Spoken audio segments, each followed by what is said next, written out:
Radio 6 Music. For more music beyond the mainstream, ask your smart speaker to play BBC Radio 6 Music. 6 Music. Right now, 6 Music's Artist in Residence with Yard Act.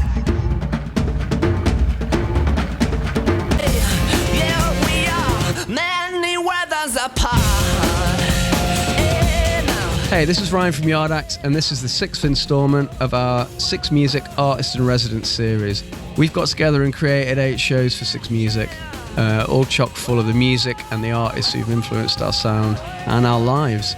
When I've been asked about my influences and sort of my musical formative years, I always talk about the mid-2000s and my love of the Strokes and that kind of 2000s USA invasion, and spark that wave of, like, you know, mid-2000s rock and roll music, which is now called indie sleaze, which I'm not fully on board with, but fine. But actually, the few years before that, sort of the back end of Britpop, so like, you know, 99 to 2001, the Britpop Comedown years, they were actually really important to me. I feel like those years are almost forgotten about, just because of the huge cultural impact that happened before and after. But yeah, there was so much going on creatively in those years, as both artists and fans kind of scrambled to find a new footing. Yeah, I was 16 in 1996, so when Britpop kind of swept British youth culture, it was just my entire identity. And then when it kind of vanished overnight, sort of 98, I kind of felt a bit out at sea, really. And then the next few years was just sort of, you know, almost a cultural mourning period for me. But yeah, after that, I just kind of, you know, the only way forward was to sort of embrace the lack of a almost cultural compass, just with as much excitement as I could muster. And, you know, there was a lot of stuff going on. There was a lot of new music to be found. You could still seek solace in kind of a sound that happened, you know, that was familiar. But, yeah, and you'll hear that over the next hour. Next up is Röyksopp with Leno.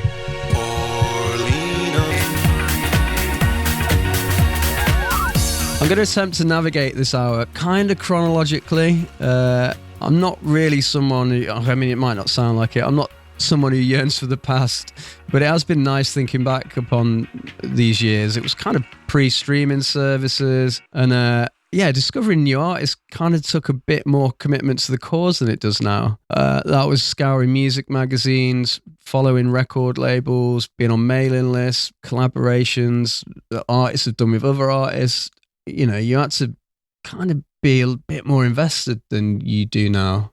So those first 2 songs kind of take me straight back to hanging out a lot in Liverpool in 1999. My partner at the time went to university there. This would have been second year of uni. Yeah, I was always going up there from Derby, and just hanging out with her and her friends who were way cooler and had way bigger record collections than me. But yeah, the Merz album and the Röyksopp album were on heavy rotation at this time, and I think we saw them both live up there as well. Loved it. Next up, we've got Idlewild with Actually It's Darkness.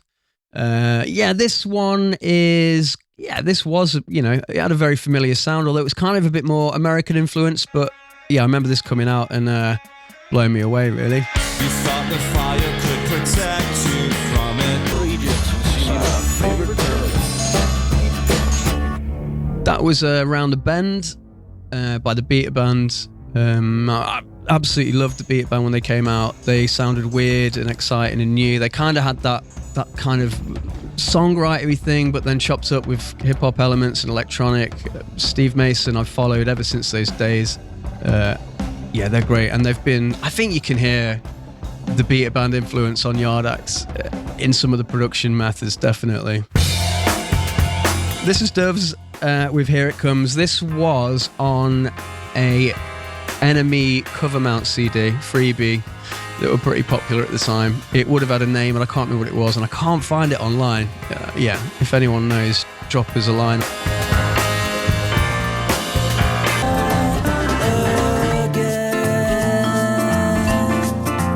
That was Badly Drawn Boy with Once Around the Block.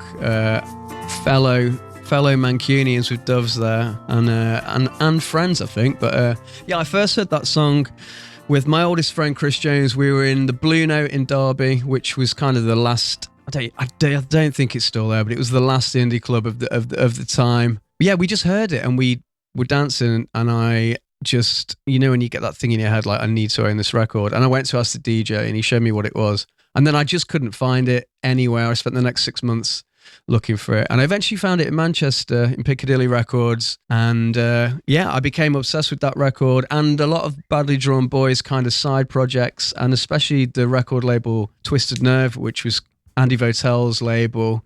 And that was all out of Manchester. This next song is Alfie with You Make No Bones. These were a Twisted Nerve artist as well, and I absolutely loved everything they did. I actually met Lee Gorton, the singer of Alfie, relatively recently in a pub in Manchester, and I think he was dropping off beer. He runs a brewery now. He was quite shocked that I recognised him. So this is Alfie with You Make No Bones.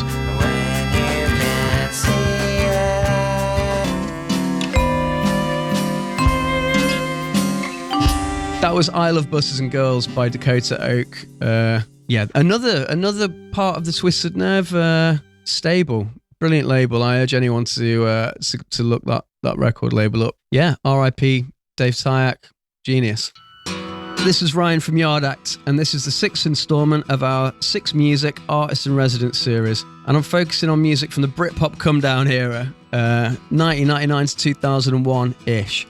Next up, it's South with Paint the Silence. How can you say life is empty?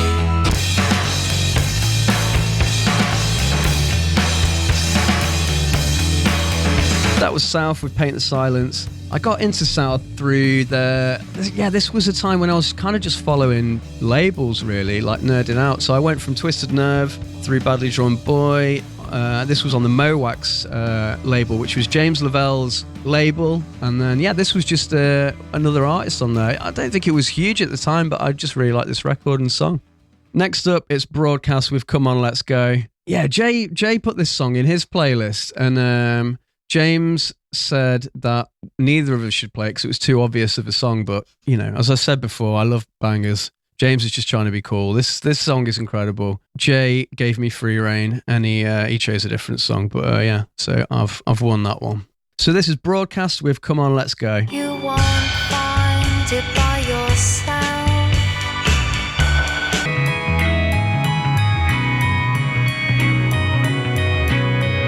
So that was Stereolab with Come and Play in the Milky Night. They had this era of Stereolab I think is my favourite. It's when they kind of got a bit more drum and bass and loop.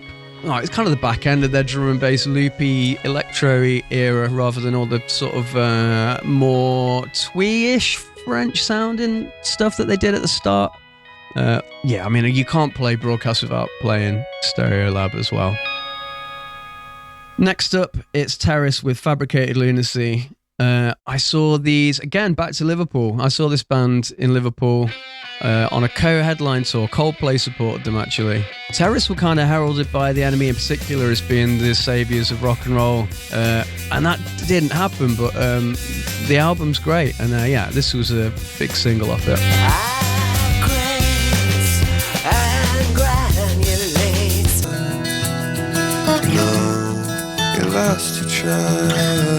You've just heard See You Soon by Coldplay. As I mentioned before, I saw Coldplay supporting Terris in Liverpool, and I love Coldplay still. And despite what anyone thinks about them, they were dead cool at the time. That was like 99. Yeah, they were just like brilliant. And they hadn't released any of the sort of, Enormo Dome world beating singles then. They were just kind of loved Americana, and they wrote beautiful songs, and that I really love that one. It's got some heartbreaking lyrics in it. Also that night they played Yellow, and it hadn't been released, and I hadn't heard it. They only had one EP out called the Blue Room EP, and they played Yellow, and it was just like, I mean, it's a cliche to say, but you could tell that was going to be big. I've got new machines.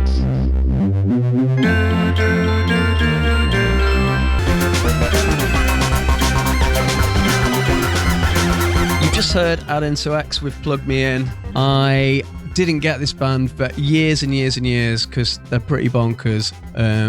But weirdly, even on that record, Ross Orton, Shout out to Ross in Sheffield who mixed our last record. Yeah, I found Add Into X through a partner's VHS. There was Idlewild, I think it was an MTV2 VHS that had been recorded from the TV, and it was Idlewild, Add Into X, and someone else. It was like a live thing, and it was just intriguing. And I went from there, and I'm kind of obsessed with them still.